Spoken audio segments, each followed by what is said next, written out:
Attorney General Jeff Sessions submitting his letter of resignation. And by the way, it begins, "Dear Mr. President, at your request, I am submitting my resignation." That tells you everything you need to know. Let's get some instant analysis from someone who knows all about this stuff. Joe DiGenova, he's our legal analyst here at WMAL and a former U.S. attorney for the District of Columbia. Well, Joe, you're not surprised, are you? No, this was inevitable and necessary for the president to have a full-time attorney general that he could rely on a daily basis for consultation, and this is not a surprise. So based on that response, is there any doubt in your mind that this is all about Russia? This has nothing to do with whatever Attorney General Sessions may have done with regard to enforcing immigration law or any other law. This is about Russia. Well, this is about the Attorney General not having a command presence, not appearing to know what the department is doing, not appearing to be in control of the department, appearing to be under the thumb of the Deputy Attorney General, Rod Rosenstein. This is a precursor to the exodus of Rosenstein, but it is a necessary precursor, again, because the president is entitled to a full-time Attorney General, which he has not had since Inauguration Day. And in terms of the political jiu-jitsu maneuver here, it's really quite brilliant. He's obviously unhappy with Rod Rosenstein. I don't know any Republican who is happy with Rod Rosenstein. But if he fires Rosenstein, people start screaming obstruction of justice. Firing Sessions, you can't claim obstruction of justice because he's recused from Russia. And now he's named Matthew Whitaker, who has been the chief of staff to Sessions. He's a former U.S. attorney for the Southern District of Iowa, making him acting attorney general. He basically has replaced Rosenstein because Whitaker has no conflict. He can step right in and take over Russia from Rosenstein, right? That is correct. He was brought on to be the chief of staff, and he's a very well-known guy amongst people in the administration. And so, in a way, Rosenstein is now irrelevant in terms of overseeing. Am I right in saying that? Whitaker can now take over Russia, and Rosenstein's out of that picture. Unless there are some facts and circumstances with which we are not familiar, he should be able to displace Rosenstein as the overseer of Mueller. Now, the question may be, does he want to do that? My guess is he better. Well, and why wouldn't? I mean, that would be appropriate if there's a special counsel investigating something as serious as the allegations that have been made, even though you and I both know that there's nothing to them. Wouldn't you want your acting attorney general instead of a deputy overseeing that? Yes, and in fact, I'm sure this was discussed with Mr. Whitaker and settled before it was agreed that he would be named the acting Attorney General. Now, Joe DiGenova, President Trump has tweeted, as he's wont to do, about 15 minutes ago. It says, "We are pleased to announce that Matthew G. Whitaker, Chief of Staff to Attorney General Jeff Sessions at the Department of Justice, will become our new acting Attorney General of the United States. He will serve our country well. We thank Attorney General Jeff Sessions for his service and wish him well. A permanent replacement will be nominated at a later date." Does that mean that Whitaker is not going to be the guy for the long term? He truly is just a stopgap. Well, I would assume that. I would assume the president wants someone who has gravitas and is well known and can be confirmed. That there are a number of people that would suit that bill, but I think your assumption is correct. And by the way, Joe, the Republicans picking up 3 seats, it looks like. There's a couple of Senate races still in question, a couple heading to recounts perhaps.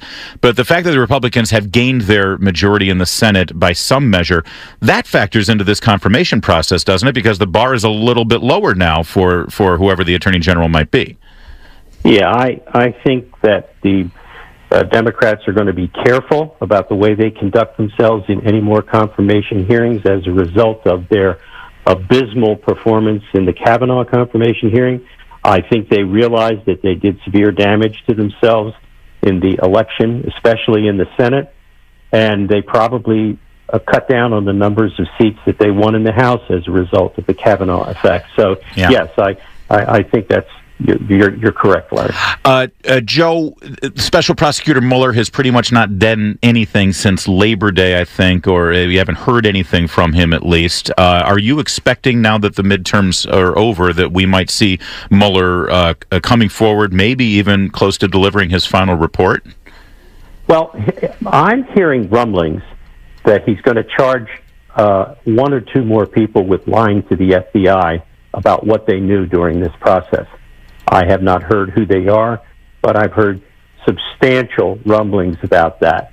My guess is that he would not issue a report until those activities were done, unless they are substantially unrelated to the Russian thing. As you know, there's all kinds of other cases around that have nothing to do with Russia, yes, which is about 90% of all of his work has nothing to do with collusion, certainly, and not very little with Russia, other than these crazy internet cases that he has brought.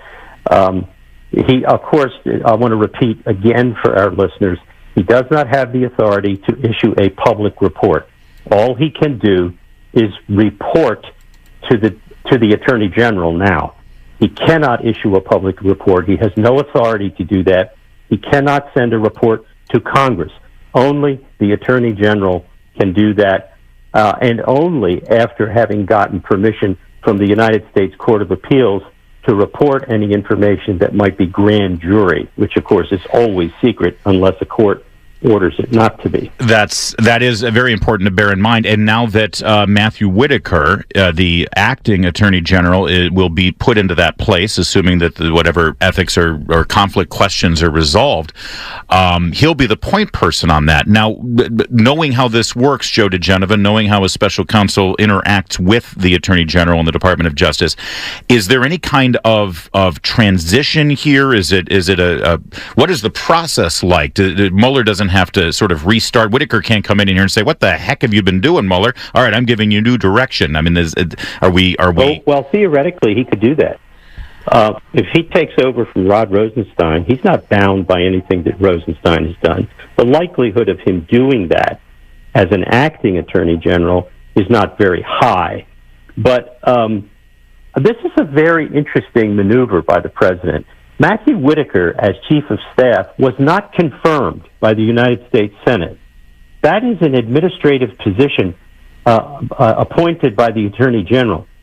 So I'm actually a little, I'm quite interested in the methodology by which this appointment of him as acting Attorney General has occurred. Yeah. I would like to see the appointment papers. I thought about that too, but knowing that he's a former U.S. attorney, he has gone through a Senate confirmation process. But is there a time limit on that? If he is still a U.S. attorney, like if he was the U.S. attorney down in Alabama and he was brought up, then he's fine. He's been confirmed, and that's probably what occurred here. Interesting. But that is a fascinating sort of insight. And, of course, what you're alluding to is you can only be the acting Attorney General if you have gone through and still are under an active Senate confirmation process, right? That's correct. Yeah, that's very interesting. And knowing Jeff Sessions, I mean, you don't know him on a deeply personal basis, but he is a man of integrity, even though he's made some miscalculations along the way in the last 2 years. His letter just drips of loyalty to President Trump, in my opinion. And do you think that he's going to maintain that? Because you know how this town works. There's going to be a lot of pressure on him to, give that exclusive interview and just rip his former boss a new one. Well, if Jeff is smart, he will quietly go about his business, leave the department, go back to Alabama, ensconce himself doing something productive and lucrative. He has a lot of friends in Alabama. I'm sure he won't have any problem finding a place to work, to stay, to teach, perhaps. So I think the last thing Jeff Sessions needs to be doing is giving interviews. He's very bad at it. I don't disagree with that at all.